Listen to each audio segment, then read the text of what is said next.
사랑하는 성도 여러분, 다시 한번 기도의 자리에 나오신 여러분들을 정말 사랑하고 축복합니다.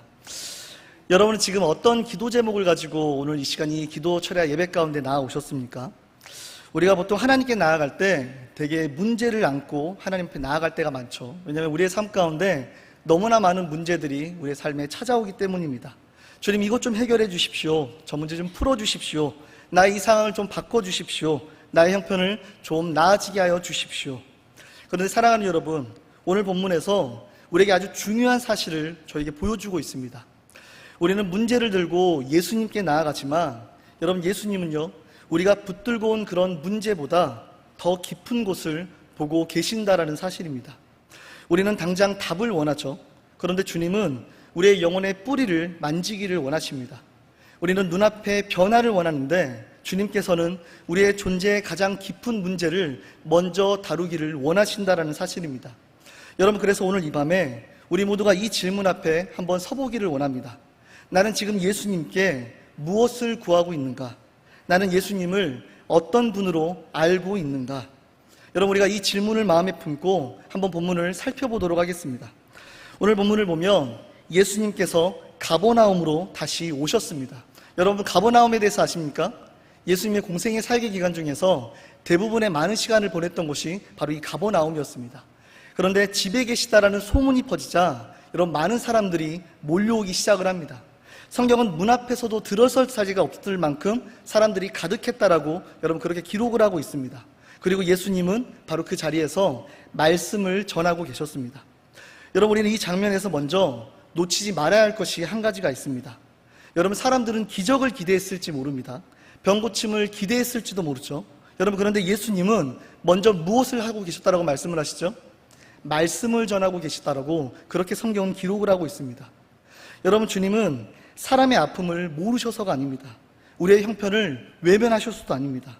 다만 사람의 가장 깊은 문제는 눈앞의 형편만이 아니라 하나님 앞에서의 상태였음을 주님은 중요하게 여기셨기 때문에 그렇습니다. 여러분, 바로 그때 여러분 네 사람이 한 중풍병자를 메고 예수님께 나아옵니다. 여러분, 이 사람은 혼자 예수님께 올 수 없는 그런 사람이었습니다. 스스로 걸어올 수도 없었고 자기 힘으로는 단 한 걸음도 예수님께 나아갈 수 없는 그런 사람이었습니다. 누군가가 붙들어 줘야만 했고 누군가가 메어 와야만 했고요, 누군가가 끝까지 포기하지 않아야만 하는 그런 사람이었습니다. 여러분, 그런데 와서 보니까 여러분 길이 막혀버린 겁니다. 그 문으로 들어갈 수가 없었던 거죠. 그 이유는 사람들이 너무나 많았기 때문입니다. 여러분이라면 어떻게 하시겠습니까? 보통 여기에서 사람이 너무 많다라고 여겨지면 돌아서기 일쑤죠. 여러분, 오늘은 안 되겠다, 사람들이 너무 많다, 다음에 다시 오자, 방법이 없다, 우리는 그렇게 말하고 물러서기가 쉽습니다. 여러분, 그런데 이 사람들은요 거기서 멈추지 않았다라는 겁니다. 오늘 본문 함께 한번 읽어볼까요? 마가복음 2장 3절부터 4절 말씀입니다. 시작. 사람이 한 중풍병자를 네 사람에게 메어가지고 예수께로 올세 무리들 때문에 예수께 데려갈 수 없으므로 그 계신 곳에 지붕을 뜯어 구멍을 내고 중풍병자가 누운 상을 달아내리니. 사랑하는 성도 여러분, 이 장면을 한번 보시기를 바랍니다. 여러분, 이 사람들은 병자를 그냥 불쌍히 여기는 마음만 가졌던 것이 아닙니다. 이 사람들은 그저 이 병자를 바라보면서 멀리서 안타까워만 하지 않았다는 거죠. 말로만 걱정하지 않았습니다. 실제로 들 것을 들었고요, 그것을 가지고 길을 걸었고요, 그리고 막힌 문 앞까지 도달했던 겁니다. 그리고 거기서 멈추지 않고 또 다른 길을 찾아 나섰더라고 성경은 그렇게 기록을 하고 있습니다. 여러분, 당시 집 구조를 우리가 생각을 해보면 사실 지붕 위로 오르는 것 자체가 아주 불가능한 일은 아님을 우리는 알 수가 있습니다. 여러분, 그렇다라고 사실 쉬운 일은 아니었겠죠. 사람들의 시선을 감수를 해야 했고요, 또 체면도 내려놓아야만 했을 거고, 괜한 소동을 일으켜서 그 상황들을 뭔가 방해하는 사람처럼 그렇게 보일 수도 있었습니다. 여러분, 그런데 그들이 멈추지 않았다는 겁니다. 여러분, 왜 그랬을까요? 왜냐하면 예수님 앞에만 가면 된다라고 그들은 믿었기 때문에 그렇습니다. 그리고 바로 여기에서 아주 중요한 말씀이 나오죠. 5절 말씀에 예수께서 그들의 믿음을 보시고 라고 그렇게 기록을 합니다. 여러분, 저는 이 말씀이 너무나 중요하다고 생각이 됩니다. 여러분, 예수님은 도대체 무엇을 보신 걸까요? 지붕이 뚫린 장면만 보셨던 것이 아닙니다. 사람들이 애쓰는 그런 모습만 보셨던 것도 아니죠. 그들의 행동 속에서 믿음을 보셨다라고 성경은 분명하게 기록을 하고 있습니다. 길이 막혀도 포기하지 않는 그런 믿음, 한 사람을 끝까지 예수님 앞에 데려오려는 그런 믿음, 그리고 결국에 이 사람을 살리실 분은 오직 예수님 뿐이다라는 그런 간절한 믿음. 여러분, 주님은 바로 그 믿음을 보셨다라고 성경은 기록하고 있습니다. 여러분, 그러니까 그들의 믿음은 자기의 힘을 믿는 어떤 믿음이 아니라 예수님께 맡기는 그런 믿음이었던 거죠. 여러분, 이게 바로 참된 믿음인 줄 믿으시기를 축복합니다. 여러분, 참된 믿음은요, 내가 얼마나 의지가 강한가를 보여주는 것이 아닙니다. 여러분, 진짜 참된 믿음은 오직 예수님만이 하실 수 있다라고 그렇게 믿고 그분께 맡기는 것임을 믿으시기를 축복합니다. 여러분, 그래서 그들은 병자를 자기들 앞에 붙들어 둔 것이 아니라 어떻게 해서든 끝까지 예수님 앞에 두려고 애를 썼다라는 것입니다. 사랑하는 성도 여러분, 오늘 우리에게도 여러분 이런 믿음이 필요합니다. 내가 어떻게든 붙들고 버티는 그런 믿음이 아니라 한 사람을 끝까지 예수님 앞에 데려가려는 그런 믿음, 그리고 결국에 살리시는 분은 오직 예수님이라고 그렇게 믿고 맡기는 그런 믿음, 우리는 그 믿음을 구할 수 있기를 간절히 축복합니다. 사랑하는 여러분, 우리는 이런 믿음이 혹시 여러분 우리에겐 있을까요? 내가 해결하려고만 하지 않고, 내가 붙들고 끌어안고 버티려고만 하지 않고, 정말로 한 사람을 예수님 앞에 데려가라는 그런 믿음이 우리의 마음 가운데 있을까요? 내 자녀를 여러분은 예수님 앞에 두고 계십니까? 나의 가정을 여러분 정말 예수님 앞에 지금 두고 계십니까? 나의 무너진 어떤 영혼의 마음을 예수님 앞에 두고 계신지 여러분 한번 돌아보시기를 바랍니다. 여러분, 우리는 많은 사람들은 우리의 삶 가운데에서 문제를 안고 살아갑니다.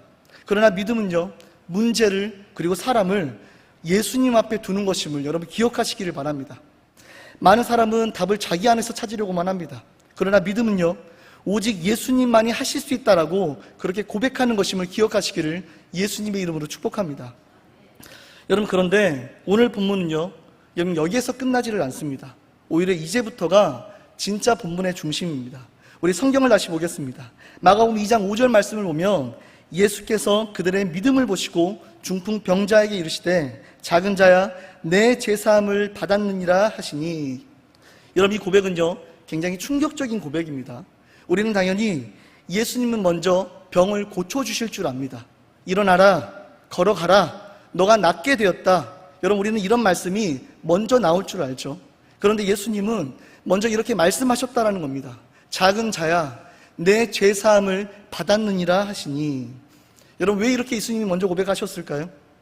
예수님은 이 사람의 가장 큰 문제가 중풍만이 아니라는 것을 알고 계셨기 때문입니다. 여러분, 사람들이 보기에는 이 사람의 가장 큰 문제는 뭐죠? 바로 질병이었고 몸의 상태였습니다. 걷지 못하는 다리였고요, 움직일 수 없는 그러한 현실의 문제였죠. 여러분, 그런데 예수님은 그의 삶 가운데 더 깊은 곳을 보고 계셨다는 겁니다.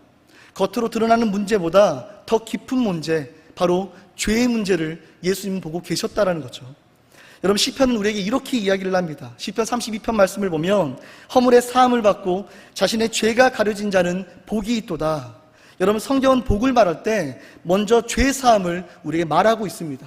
그리고 이어서 또 시편은 103편에 이렇게 고백을 합니다. 그가 내 모든 죄악을 사하시며 내 모든 병을 고치시며.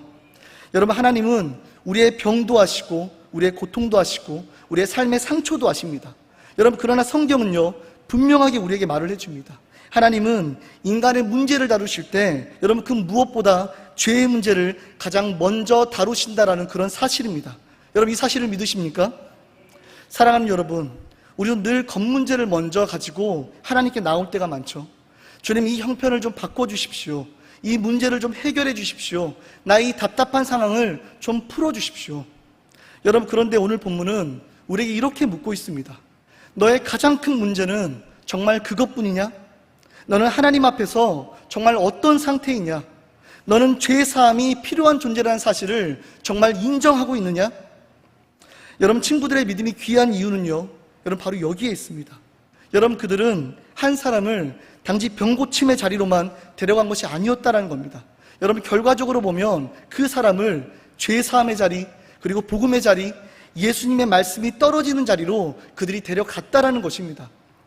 여러분, 그런데 바로 여기에서 서기관들이 속으로 반응을 하죠. 마가복음 2장 7절 말씀을 보면 이 사람이 어찌 이렇게 말하는가? 신성 모독이로다. 오직 하나님 한 분 외에는 누가 이 죄를 사하겠느냐? 여러분, 이 말이 맞는 말씀이죠. 여러분, 죄를 사하는 권세는 여러분 오직 하나님께 있습니다. 여러분, 그런데 예수님은 이 질문을 피하지 않으십니다. 오히려 정면으로 받으시죠. 2장 10절부터 11절 말씀을 우리가 함께 읽어보겠습니다. 인자가 땅에서 죄를 사하는 권세가 있는 줄을 너희로 알게 하려 하노라 하시고 중풍병자에게 말씀하시되 내가 내게 이르노니 일어나 내 상을 가지고 집으로 가라 하시니. 여러분, 이 장면을 보십시오. 여러분, 우리가 할 수 있는 일은 여러분 딱 여기까지입니다.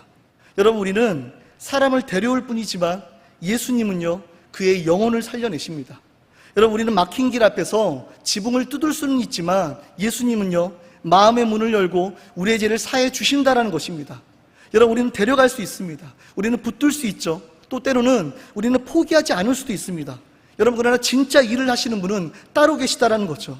여러분, 죄를 사하시는 분은 오직 예수님 뿐이십니다. 우리의 영혼을 살리시는 분은 오직 예수님 뿐이심을 여러분 믿으시기를 축복합니다. 여러분, 그래서 오늘 본문은요 오늘 우리에게 아주 중요한 사실을 가르쳐주고 있습니다.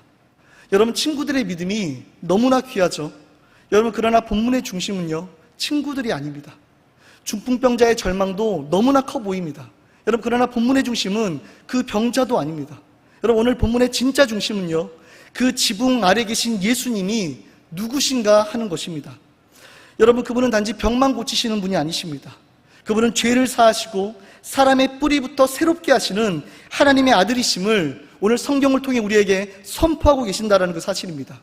여러분, 같은 장 뒤에 예수님은 이렇게 말씀하십니다. 마가복음 2장 17절 말씀 같이 읽겠습니다. 시작.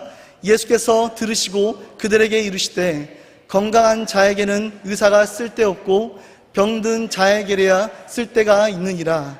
나는 의인을 부르러 온 것이 아니요 죄인을 부르러 왔노라니라. 아멘. 여러분, 예수님이 왜 이 땅 가운데 오셨습니까? 단지 우리의 삶을 조금 편하게 해주시기 위해서 그 이유 때문에 오신 건가요? 여러분, 결코 아닙니다. 바로 죄인을 부르러 오신 것이죠. 죄인을 용서하시기 위해서 이 땅 가운데 오셨습니다. 하나님과 끊어진 자를 다시 살리기 위해서 이 땅 가운데 오셨다라고 성경은 분명히 우리에게 말씀하고 계십니다. 여러분, 간절히 소망하기는 여러분 오늘 이 시간 다시 한번 여러분 삶 가운데 예수님은 어떤 분이신지 분명히 깨닫고 발견하는 은혜의 시간이 되시기를 예수님의 이름으로 축복합니다. 사랑하는 성도 여러분, 오늘 우리는 이 본문 속에서 두 자리에 함께 서야만 합니다. 바로 하나는 중풍병자의 자리입니다. 우리의 삶의 모습을 바라보면요, 여러분, 겉으로는 멀쩡해 보여도 하나님 앞에서는 스스로를 살릴 수 없는 존재라는 그런 사실을 우리는 발견할 수가 있습니다. 내 힘으로 죄를 해결할 수가 없고 나의 결심으로는 내 영혼을 새롭게 할 수 없는 그런 존재가 바로 우리임을 여러분 인정하시기를 바랍니다. 그리고 또 하나는요, 바로 친구들의 자리입니다. 여러분, 교회는 서로를 예수님 앞에 데려가는 공동체여야 한다는 사실을 여러분 기억하시기를 바랍니다. 어떤 사람은 혼자 걸어오지를 못합니다. 어떤 사람은 너무나 지쳐 있습니다. 어떤 사람은 영적으로 주저앉아 있어요. 여러분, 그때 교회는요 판단하는 그런 공동체가 아니라 들 것을 드는 공동체여야 한다는 것입니다. 수군거리는 그런 공동체가 아니라 예수님 앞으로 데려가는 공동체여야 한다는 것입니다. 여러분, 그 사람을 자기 앞에 붙들어 두는 그런 공동체가 아니라 예수님 앞에 두는 공동체여야 한다는 사실을 여러분 꼭 기억하시기를 예수님의 이름으로 축복합니다. 하지만 여기서 분명한 것은요, 여러분, 우리가 살리는 것이 아니라는 사실입니다. 우리는 데려갈 뿐이죠. 우리는 들 것을 들 뿐입니다. 사람을 살리는 것은 우리가 아닙니다.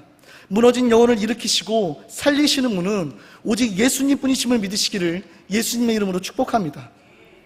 여러분, 이제 말씀을 좀 정리하도록 하겠습니다.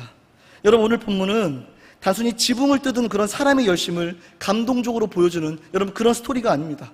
오늘 본문은요, 한 사람을 끝까지 예수님 앞에 데려가는 그런 믿음, 그리고 그 자리에서 죄사함과 새 생명의 그런 은혜를 베푸시는 그 예수님을 우리에게 보여주고 계십니다. 여러분, 친구들이 한 일은 분명했죠. 한 사람을 예수님 앞으로 데려오는 일이었습니다. 그리고 예수님이 하신 일은 더 분명했습니다. 그 사람의 가장 깊은 문제를 보셨고 죄사함의 은혜를 선포하시는 일이셨습니다.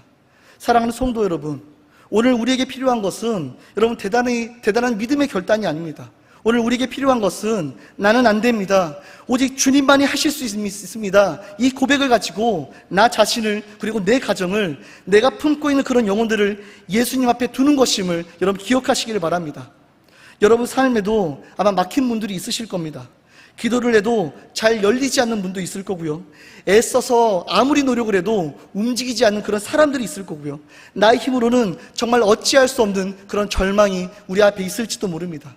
여러분, 그런데 오늘 본문은 우리에게 묻고 있습니다. 거기에서 포기하겠느냐? 아니면 끝까지 예수님 앞으로 나아가겠느냐? 여러분, 그리고 주님은 더 깊이 우리에게 물어보십니다. 너는 무엇을 구하기를 원하느냐? 너는 내게 문제 해결만 구하기를 원하느냐? 아니면 죄사함과 새 생명을 구하기를 원하느냐?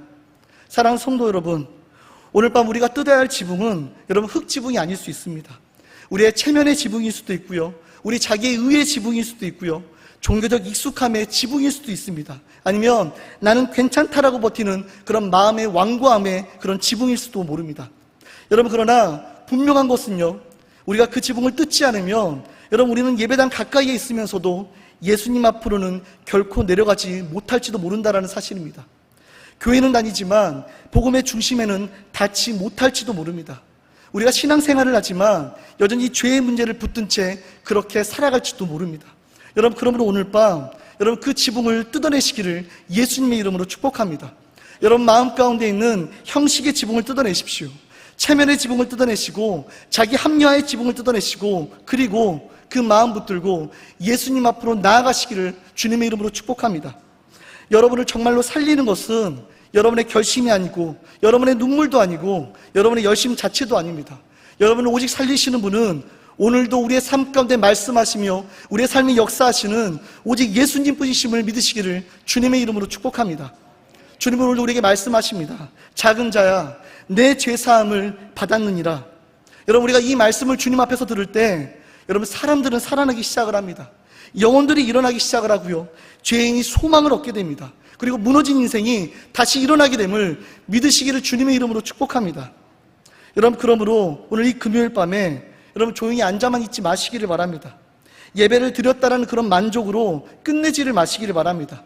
그저 문 앞까지 왔다라는 것으로 여러분 안심하지 마시기를 바랍니다.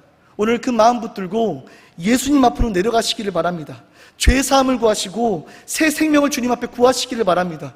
그리고 여러분 자신뿐만 아니라 여러분의 가정과 여러분의 자녀와 사랑하는 그런 영혼들을 그 예수님 앞으로 데려가시는 시간이 되시기를 주님의 이름으로 축복합니다. 여러분, 지붕을 뜯는 믿음은 우리의 열심을 자랑하는 믿음이 아닙니다. 한 영혼을 예수님께 온전히 맡기는 그런 믿음입니다. 오늘 우리 모두에게 그런 믿음이 있기를 주님의 이름으로 축복합니다. 막힌 문 앞에서도 포기하지 않는 그런 믿음, 내가 아니라 오직 예수님만이 하실 수 있다라고 온전히 믿고 맡기는 그런 믿음, 겉 문제에 머물지 않고 죄사함의 은혜까지 나아갈 수 있는 그런 믿음, 그리고 한 영혼을 끝까지 예수님께 데려가는 그런 믿음, 여러분 그런 믿음을 오늘 구하며 나가는 시간이 되시기를 주님의 이름으로 축복합니다. 여러분, 주님은 오늘 우리에게 말씀하고 계십니다. 작은 자야, 내 죄사함을 받았느니라. 일어나 내 상을 가지고 걸어가라. 여러분, 오늘 이 밤 이 말씀이 우리 모두에게 실제가 되기를 마지막으로 예수님의 이름으로 축복합니다.